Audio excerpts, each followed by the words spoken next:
கடைசி கால அடையாளங்கள் நடக்கின்றதே, வருகைக்கான காரியங்கள் நடக்கின்றதே.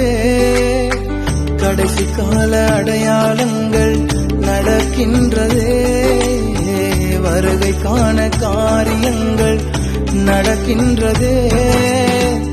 ஆவி ஆத்ம சரீரம் எல்லாம் பரிசுத்தமாகணுமே, ஆவி ஆத்ம சரீரம் எல்லாம் பரிசுத்தமாகணுமே. இன்னும் உமக்காக ஆயத்தமாகணுமே இயேசையா, இன்னும் உமக்காக ஆயத்தமாகணுமே,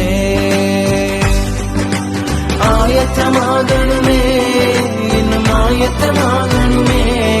உங்க வருகைக்காக ஆயத்தமாக